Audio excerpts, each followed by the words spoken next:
whoever you are, wherever you are, hope you are blessed and doing safe. Ladies and gentlemen, greetings, family. Of course, I'm tuning in. You see me without the glasses off today, but if you're looking for some opportunities, particular advertisement opportunities, then look no further at the link at the bottom to my email address. You can hit me up for advertisement opportunities. We are supporting and promoting your businesses here on this channel. You can also, if you would like to donate and subscribe to our Patreon, a link is at the bottom as well. So you have multiple ways in which you can advertise with the platform by emailing me when we go on through our live stream. You also have access to premium content, those that want to see premium content that you will not find here on YouTube or Facebook or Twitter, as I am suspended probably by now. You guys can check out the Patreon at link at the bottom. But advertisement opportunities, definitely email me, Gavin.Rich1@gmail.com for rates. And for the Patreon, it is the same as the YouTube channel. It is channel GBoot2786. All right, I'll holla. Peace. Hi, I'm attorney Gavin Richard. Check out my latest book, The Commonwealth of Pennsylvania versus William H. Cosby Jr., The Destruction of Due Process in America. For approximately 2 years now, I have gone on a painstaking quest to investigate the rise and fall of an American icon, Bill Cosby. In the mid-1980s, there was not a star that was higher than Cosby. Advertisements with Coca-Cola, Zelle, Kodak, along with the #1 television show for 5 straight years in a row. On Thursday nights, it was must-see TV on NBC. Cosby resurrected the genre of the traditional family sitcom that was once thought dead by television critics.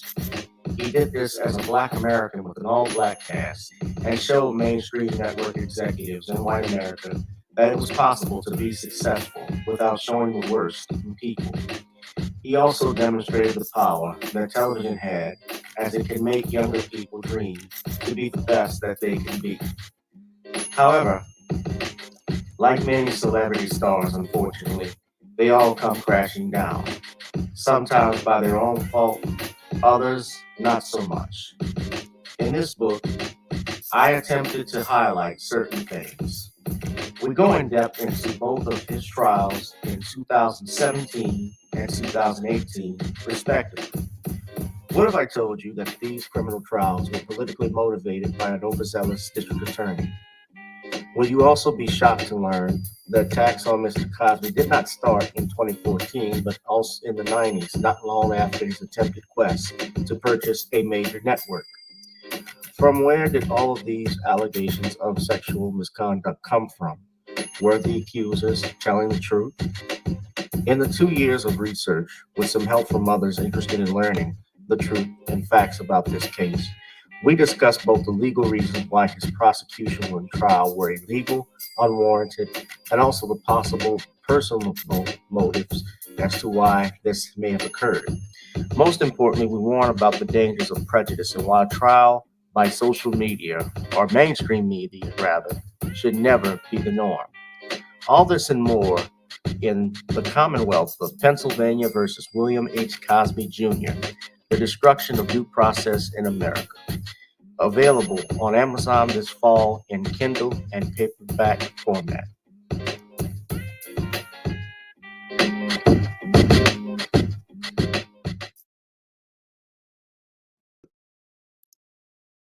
That was the trailer for The Commonwealth of Pennsylvania versus William H. Cosby Jr., The Destruction of Due Process in the United States.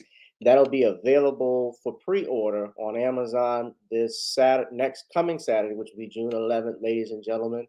And if you want more updates on it, you can go to our Facebook page at Commonwealth Cause right now, at Commonwealth Cause. And I'm here, you usually see me on Tuesdays, Thursdays, and Sundays. And I'm usually not here on the other days because unless it's a special occasion or there's an emergency, and it is a special occasion because we are privileged to have on with us, coming from you live from Los Angeles, California, ladies and gentlemen, Bill Cosby spokesperson, Dr. Cosby spokesperson, none other than brother Andrew Wyatt, ladies and gentlemen. Give it up for Andrew. Let's see. Oh, I got to bring him in. There we go. There we go. How you doing, Andrew? Man, I'm doing great, Gavin, and man, thank you so much for having me on this Shabbat day. And you know, it's one of the days I take off during the Shabbat, but it was, you know, it's definitely an honor to have you on for what you have done um, to write and rewrite the destruction of Mr. Cosby, of what America has tried to do to destroy him in so many ways, destroy not only his legacy, but now we're here in Santa Monica in trial that started on Wednesday, June 1st, a civil trial. Once they go after your legacy, they go after your livelihood. Right, And right. that's what this is about now. The double L, or I said a triple L, they lie on you, destroy your legacy, and then they come after your livelihood, which is your money. And especially if you're a successful Black man in America. And so thank you so much for having me on just to talk and even the wonderful book you wrote. And I have to remind the people of how you've been in this fight with us, and really have been in this fight with us when you filed a complaint against the district attorney in Montgomery County, Gavin, on our behalf, trying to get Mr. Cosby case overturned and him and his incarceration to be vacated in Pennsylvania, in Montgomery County. So thank you so much for that. You're most welcome, and I appreciate the kind words. You know, as Dr. King once said, a threat to justice, injustice anywhere is a threat to justice everywhere. And what happened with Bill Cosby can happen to any other young Black man who, let's say, does not have the financial resources that Dr. Cosby has. And for a judge to allow the circus that he did at both trials, to allow witnesses to make outbursts on the stand, including asking Dr. Cosby, "Do you remember me, Mr. Cosby?" That could have been automatic, or should have been automatic grounds for a mistrial. He didn't allow that. I know that Tom had moved for it. You had these protesters that were out there, one of whom had her, excuse my French, she had her titties out, and she was actually on the Cosby show. She was his friend. Right. And you know, you can tell these people are paid. Gloria Allred coming out there involved in something that doesn't even involve her. And you know, I just don't like stuff like that. What I'm about is fairness. And you know, if you accuse someone of something, an accusation is one thing, but you go and have a trial, you see what it's about, and you go off the evidence, not a personal prejudice that you have on someone. And for the DA to campaign on trying to get Mr. Cosby locked up. And a lot of people don't know that. Andrew, I don't know if you're aware of this. I actually showed that video here, and Vlad got a copyright strike filed on me for it. Yeah, no. Well, look, the district attorney, Kevin Steele, remember he was a Republican and he switched his party to being a progressive Democrat, and then went out to various Black churches around Philadelphia campaigning that he was going to rewrite the wrongs of false incarceration and false prosecution of Black and brown people in Montgomery County in Philadelphia. That was his campaign. He even campaigned at a well-known person's church who's in the media business, who talked about it, Frankie Darcell, who has a syndicated radio show out of Philadelphia, Black female, the Frankie Darcell show with iHeartRadio. But he never, when he went to these Black churches or went to these Black community centers or got with these Black leaders within Philadelphia, he never said his premise of becoming a district attorney was to go after Bill Cosby, until he ran a Willie Horton style campaign ad that was paid for. One of the major contributors of his campaign was Comcast, who owns NBC, that Mr. Cosby tried to purchase. And he ran this ad: "If you elect me and to this district attorney seat, I will go after Bill Cosby for all the things that he has done to women." And that's how he got elected. Yeah.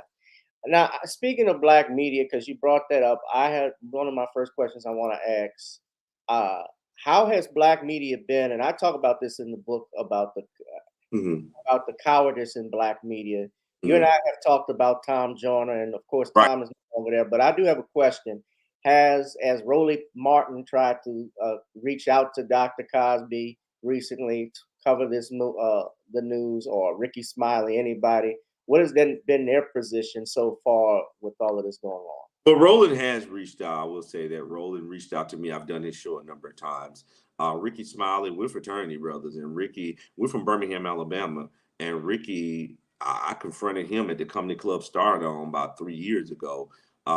Ricky has a lot of his own problems, personal issues that he needs to deal with.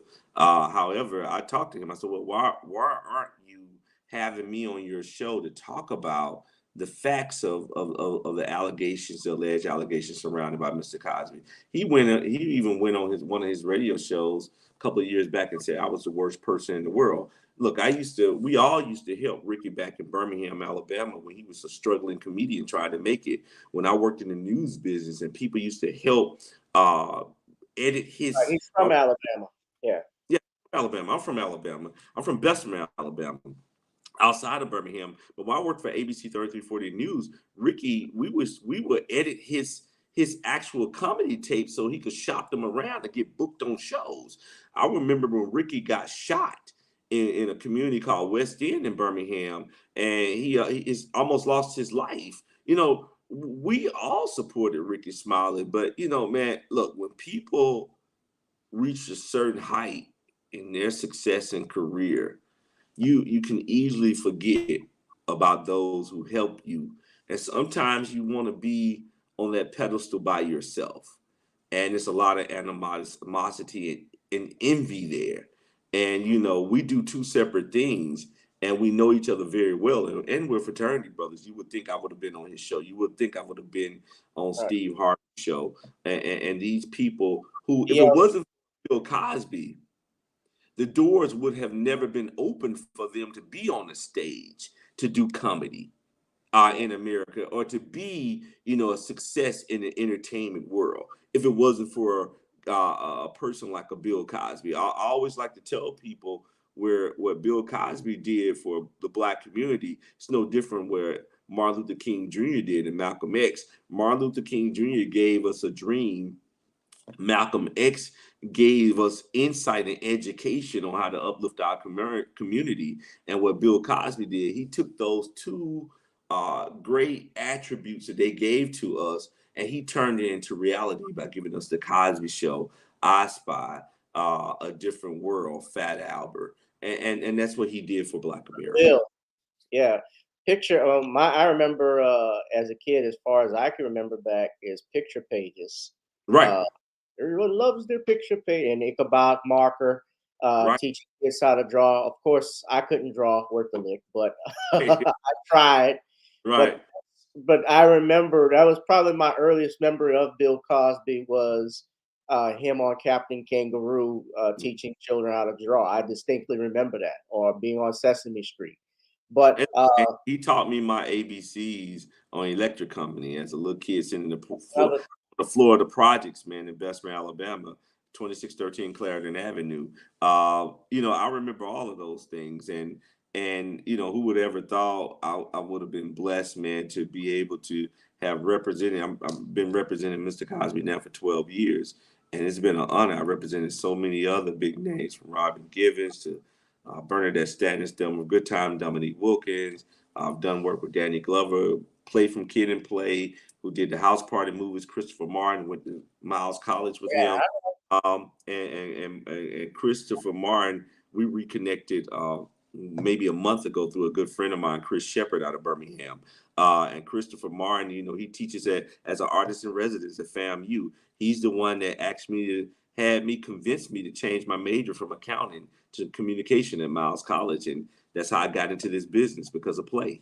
So it's a lot of great things that have happened in my life, man, and to be here, fighting for this black man who gave America so much, not just Black America, but just gave Americans so much hope and so much reality, not dreams, but reality of showing us how to do it. Bill Cosby gave us the formula on how to be successful and how to become entrepreneurs and how to invest in your own community. Look, he was learning it from the Jews and he was bringing it directly back to us where he was Right. learning. And a personal responsibility in keeping your community clean and respecting your women and saying that the revolution is in the home, meaning that, look, if we start in the home, we can stop the violence that we see in our community. If we have the parents are the role models. It's not the entertainers or the sports figures, because you might not get to meet them or touch them or have a conversation with them. But a girlfriend's first boyfriend and first love is her father. Mm-hmm. A son's first love and first girlfriend is his mother. Right. So with those dual individuals, man, you can take a community, and if you start in a home, you could uplift the community, and that energy is transferable, meaning that it goes to other homes and other communities. And that's what Bill Cosby brought us. He showed us the image of a real Black family that wasn't fictional. It wasn't fiction. It was real, of a Black family working very hard, who went to and got their education by watching the Cosby Show, and they became successful and they lived in the brownstone in New York. Hey, that he gave us that American dream. Right. And there were people. I remember when the Cosby Show.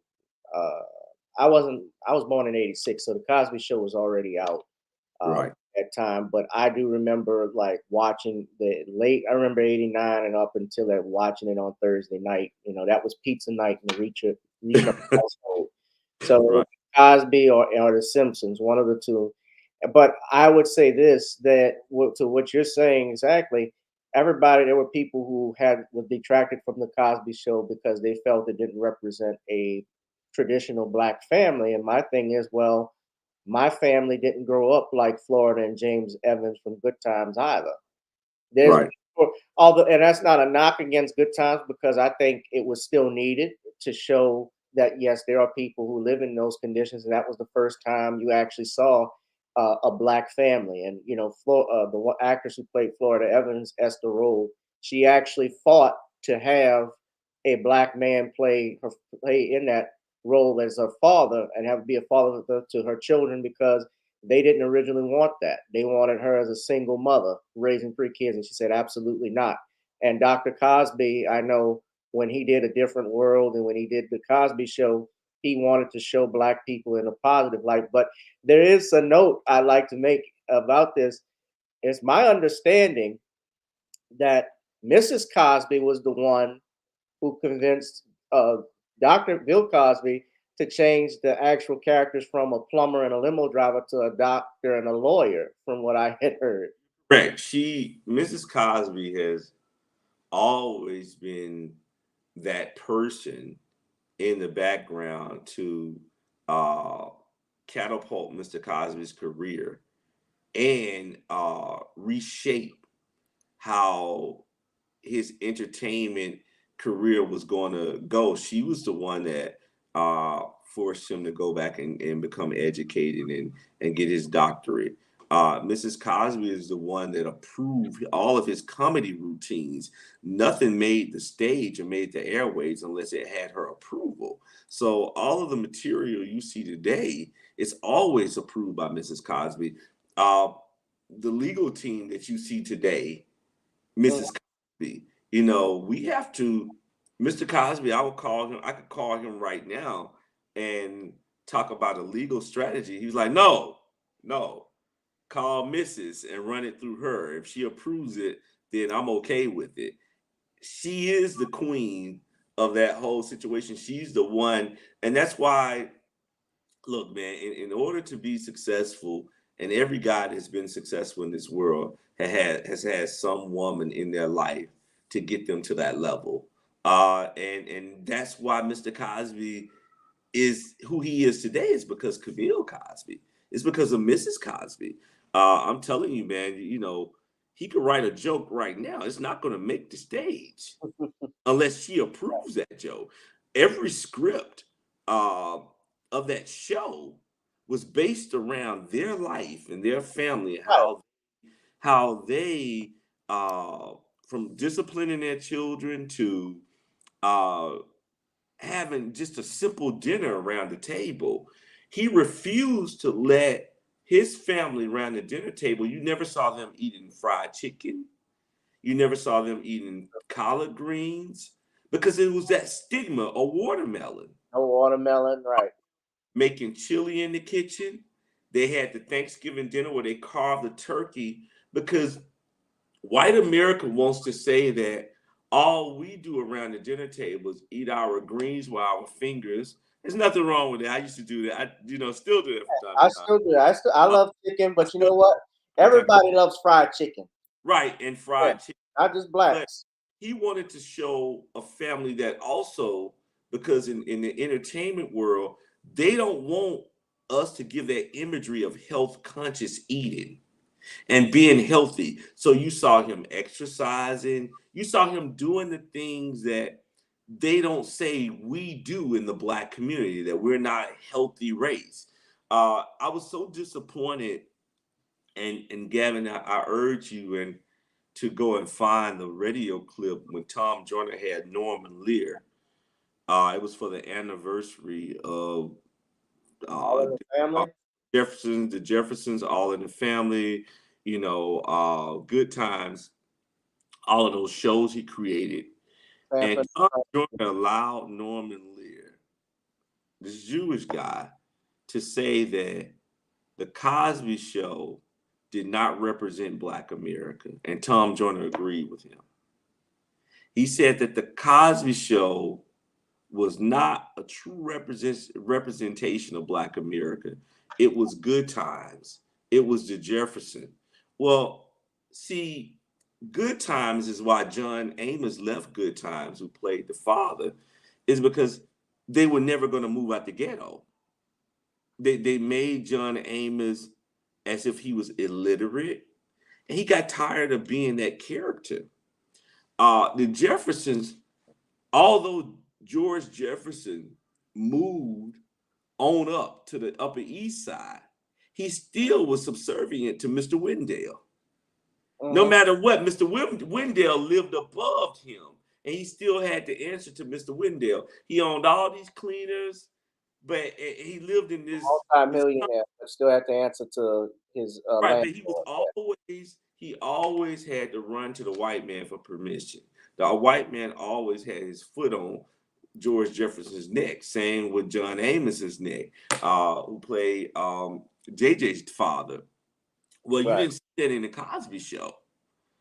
What you saw in the Cosby Show, you saw a Black man, Dr. Huxtable, was a medical doctor, OBGYN. You saw a Black wife who was a lawyer.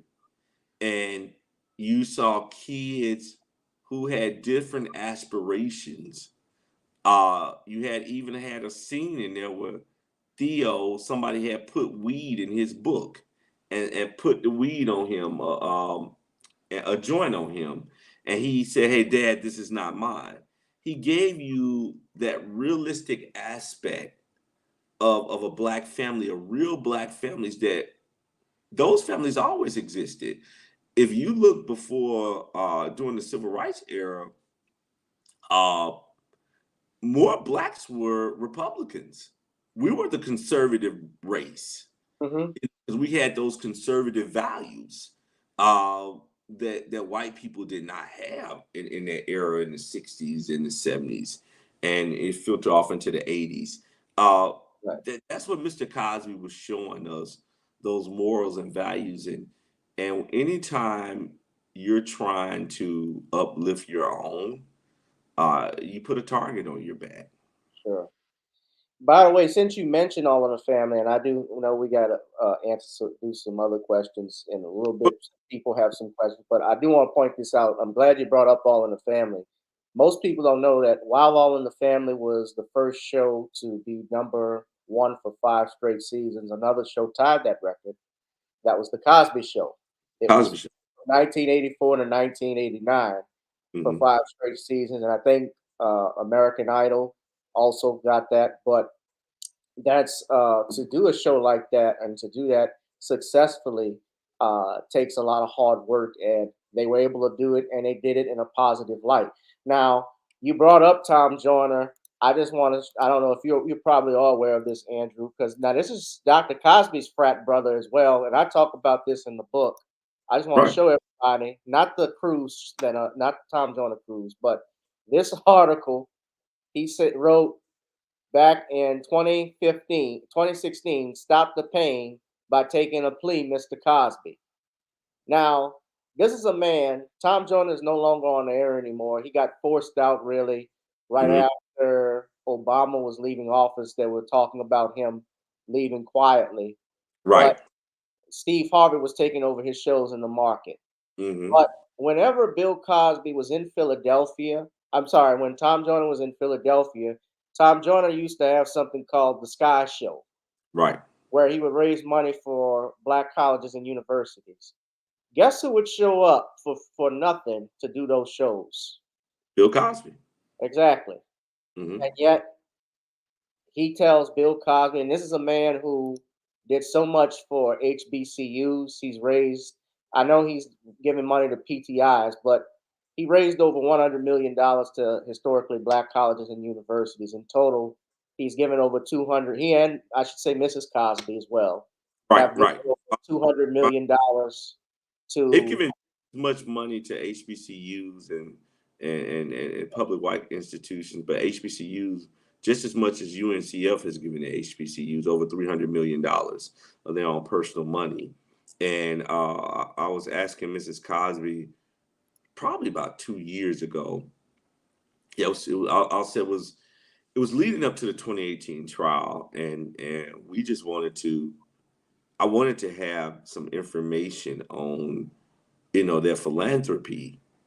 And she said, well, we never kept records of anything because we didn't do it for any recognition. And I asked her, I said, well, Mrs. Cosby, I said, out of all the money that you've given to support education, how many thank you letters did you receive just from, people around the world? She said, I could tell you we probably over all of those years, maybe got and received a total of 100 thank you letters. 100. Um, Look, Gavin, it's our people. We are a strange people when it comes to supporting each other, especially when trials and tribulations come into certain people's lives. Even here in Santa Monica, we got this civil trial uh, that started on Wednesday of this week on June 1st. yeah. Not one black person has shown up just to say I'm here to support. Uh, it didn't happen. Out of all what Mr. Cosby has done in Philadelphia and for Philadelphians, you would have thought they would have shown up in record numbers in 2017 and 2018. I'm talking about from the clergy to faith-based organizations, educational uh, institutions, and students or former students or recipients of scholarships from the Cosbys. No one hardly ever showed up. And it was always an excuse. It was always something.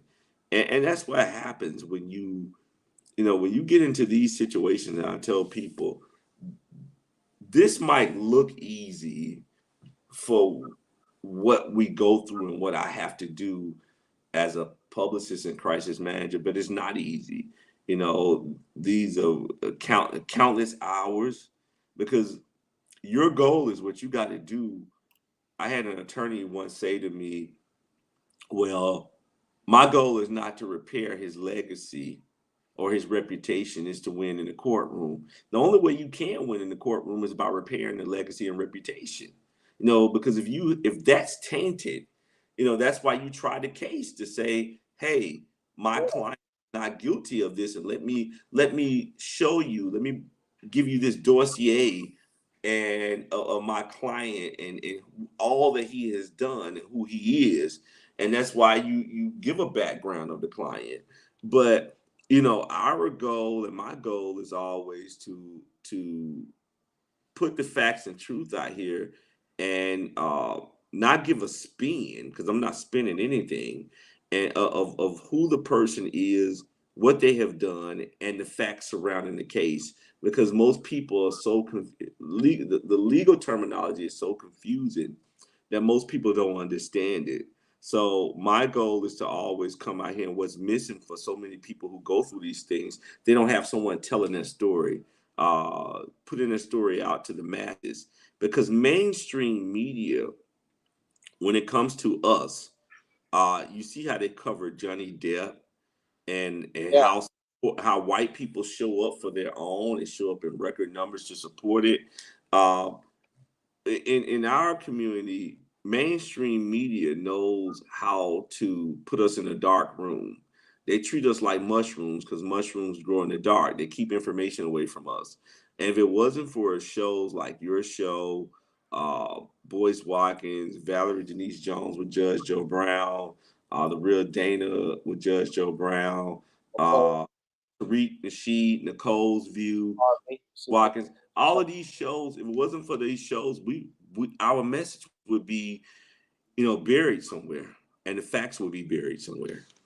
yeah, new black media, and I would ask, and if you could relate this to Dr. Cosby, to please support new black media with their efforts, because we were the ones that really were pushing this whole thing. Mainstream media was dead silent, or at least pushing the negative narrative as what they have always done. They did it with Michael Jackson.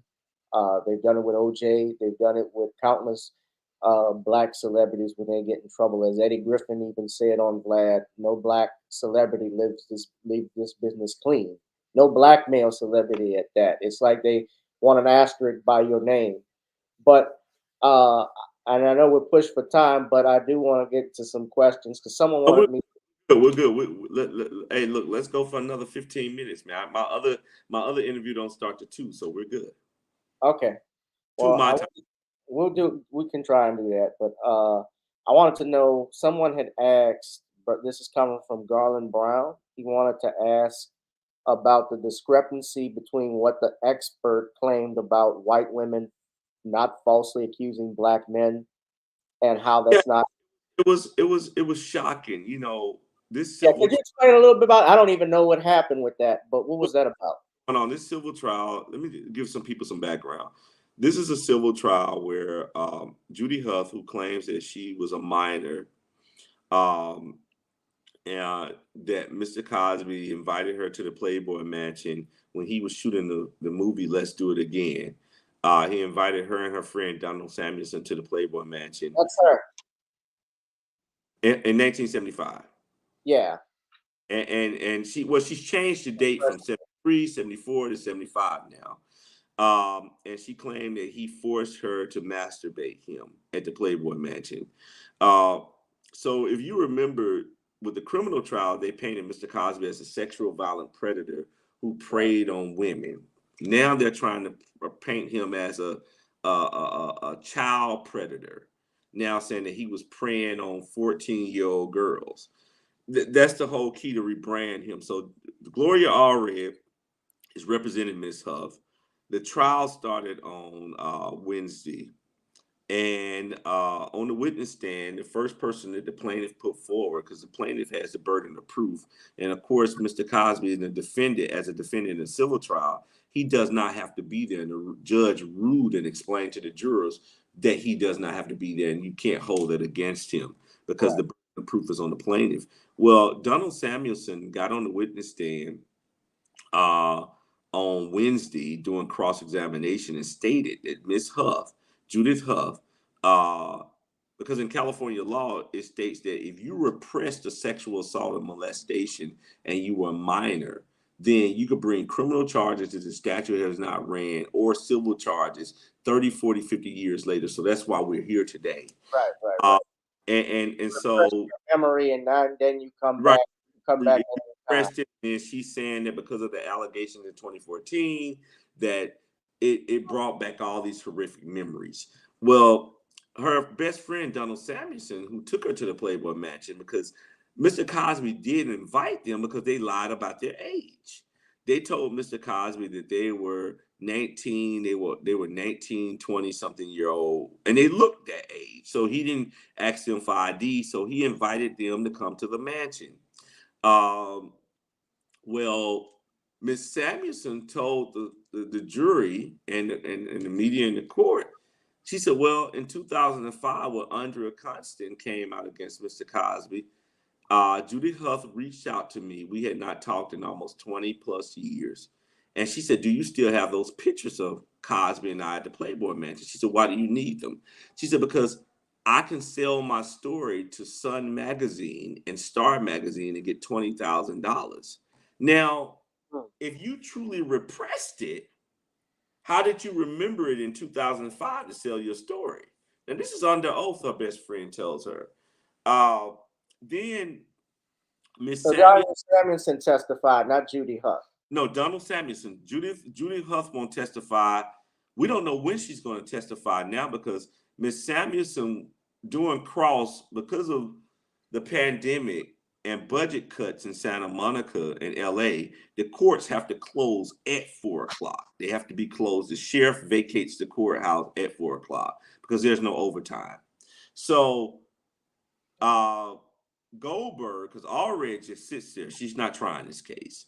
Nathan Goldberg, Allred's partner, he asked the judge, he said, look, I got Dr. Barbara Zia, the forensic psychiatrist.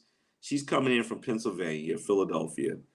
Can we put her on first and we resume the cross-examination of Donald Samuelson early afternoon on Thursday, June 2nd, this past Thursday.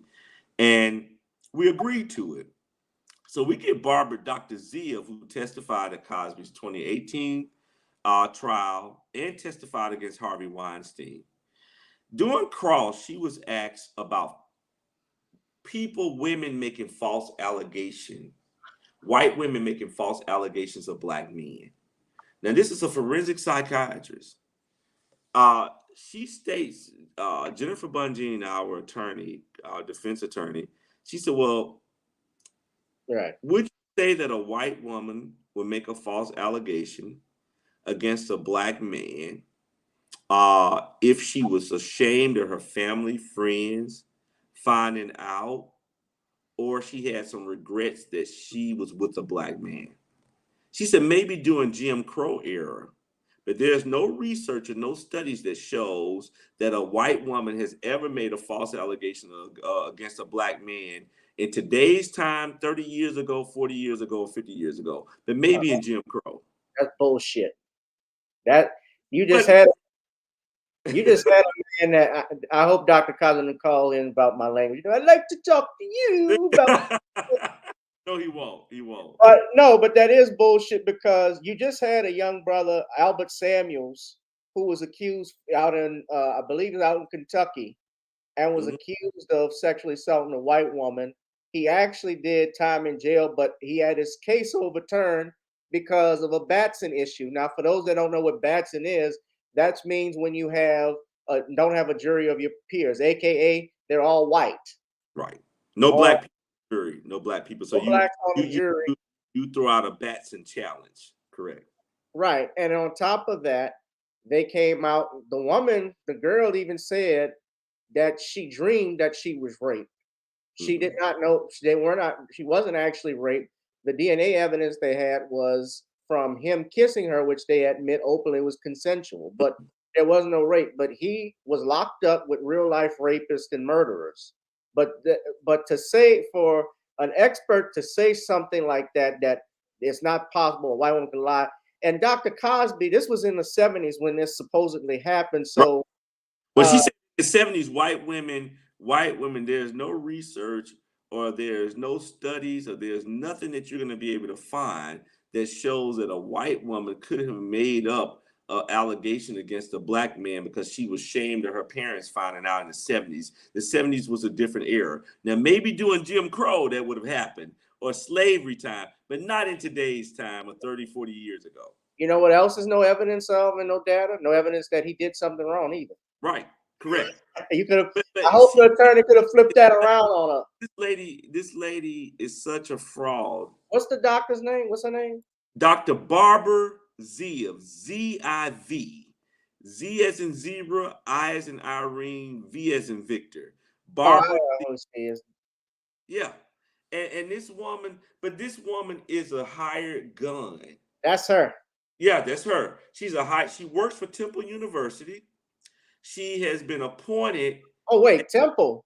psychiatrist for sexual assault for the state of Pennsylvania by the governor, lieutenant governor, and attorney general. She's a hired gun to go after black men who's accused of sexual assault. Yeah. That's why so many black Yeah. men are in prison because of this woman and women like her who are licensed psychiatrists who go on the record and testify these cases to say that no, white women don't make this stuff up. That's why we have so many black men incarcerated today. Falsely accused. Look, you look at, if that's the case, then you're saying that Emmett Till, everything that happened to him was made up. As Carol Dunham came out and apologized and asked God forgiveness because she was on her deathbed and she admitted that she lied on Emmett Till. But then they said she retracted and said, I didn't really say that. And that's when the Justice Department said, we're going to drop we're not going to press any charges on her. Yeah. Right. Well, your attorneys get to you and say, hey, you need to retract this right now and say that, you was out of your mind and because you're elderly, you wasn't thinking correctly. Yeah. Clay asks, does Dr. Cosby have any non-Black supporters that he communicates with behind the scenes? I know Dr. Cosby was close friends with Robert Culp. I wonder if Robert is deceased. He's deceased now. Look, yeah, we talked to a number of people. Look, we were on the phone with right after Sidney Poitier passed away with Mrs. Poitier, and she's Canadian actress and artist, and which I found out on the phone. I did not know that Mr. Cosby introduced her and Sidney, and the night he introduced them at a party, they never left each other's side. We talked to so many people, man, from various walks of life, that white people that called Mr. Cosby up, various people, friends of his in France calls him up. All over the world, man, they call and check in, and it's just unfortunate, Gavin, that our own community, is not here at this civil trial to hear the truth and the facts. Just yesterday, Margie Shapiro, she's a woman who worked at a donut shop. She perjured herself on the witness stand over 15 times. And the date she claimed that Mr. Cosby gave her a pill and he was inside of her raping her, the date, November 18th, 1975, she was in court for grand theft auto. Right. On that day. Kimberly Burr, she claims that Mr. Cosby, while he invited her in her trailer, but wouldn't let her mom and all her 7 family members who were with her to come in. She was an extra in Let's Do It Again in the boxing scene.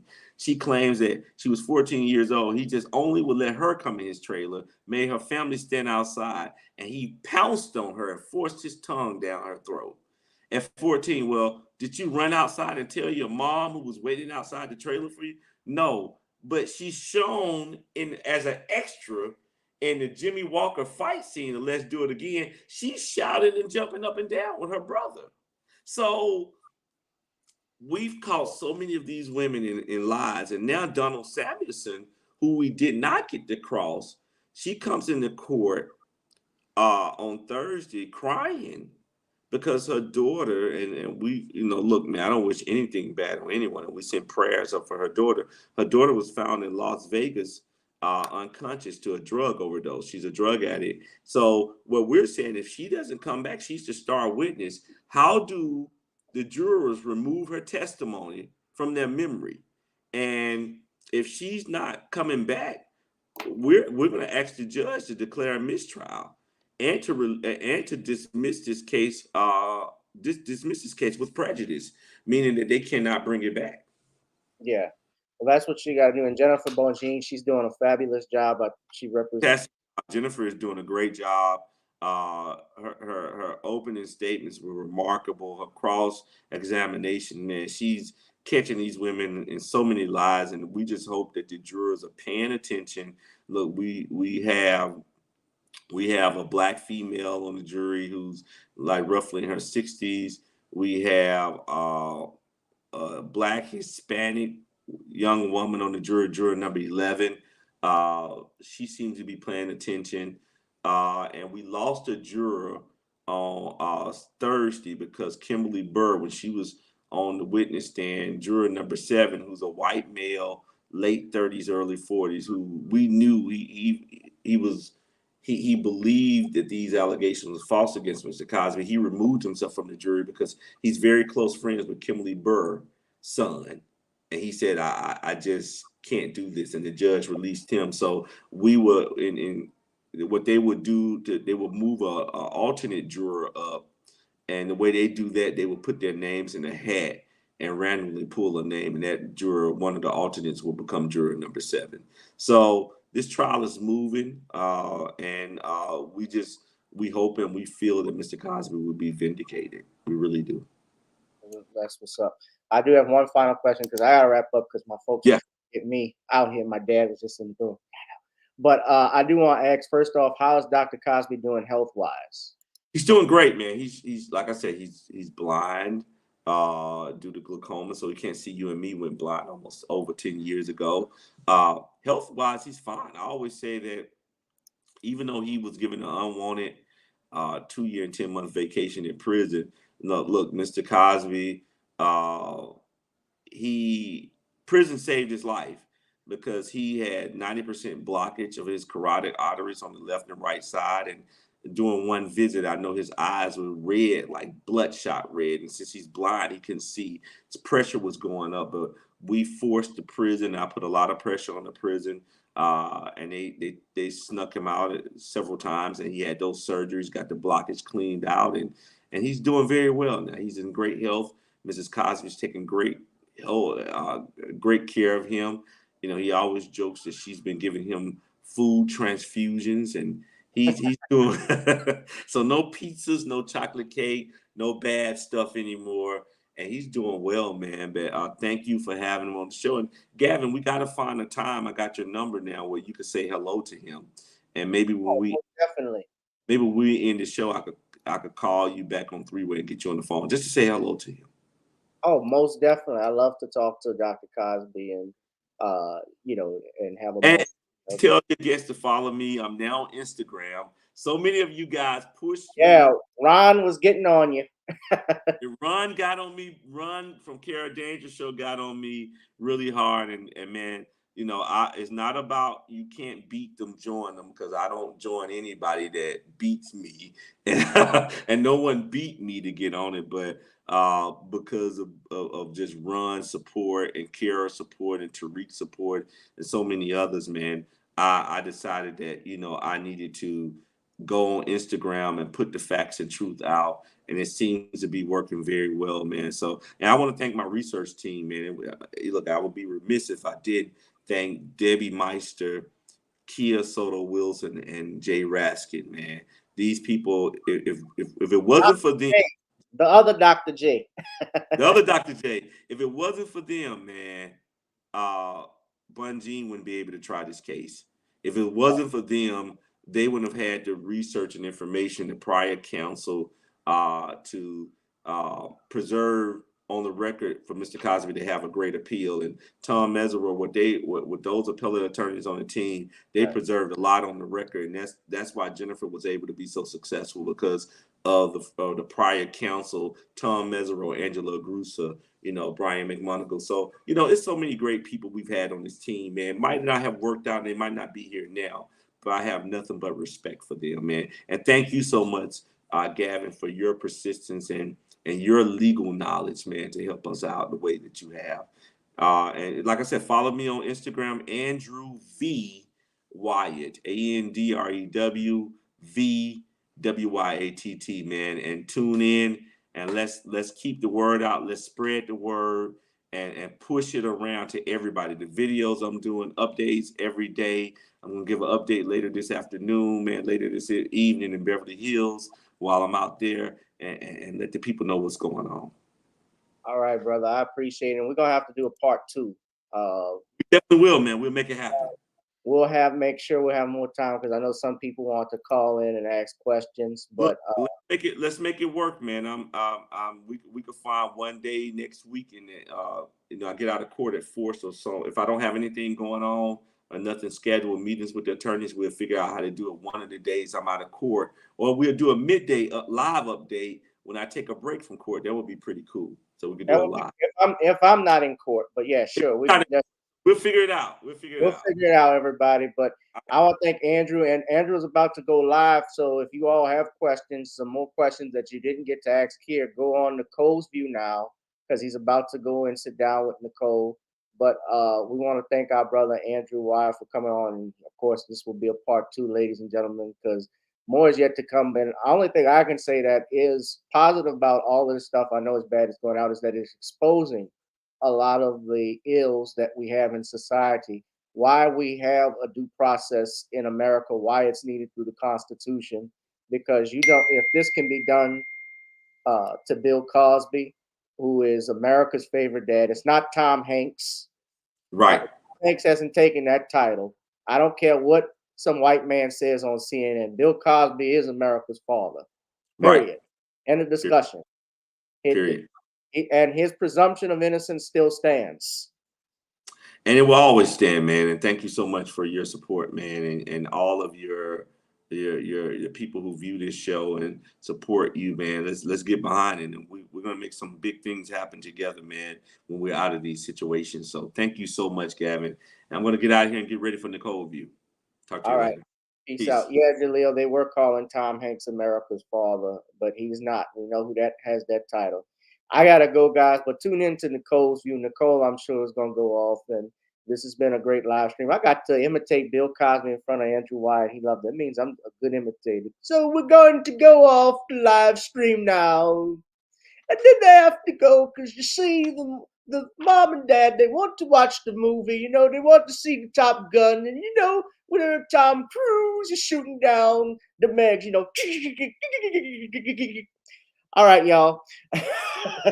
Let me get out of here because they're waiting on me. Probably gonna blow the horn. I'll be back tomorrow for another live stream. And guess what? We will actually I have a surprise because Tuesday I'm gonna have another special guest come on, and I'm gonna make the announcement. But you will tune in tomorrow, and I'll have that. But be safe and be blessed, everybody. But thank you, Andrew Wyatt. Thank you all who are in the chat. I'll see you in the next one. Peace out.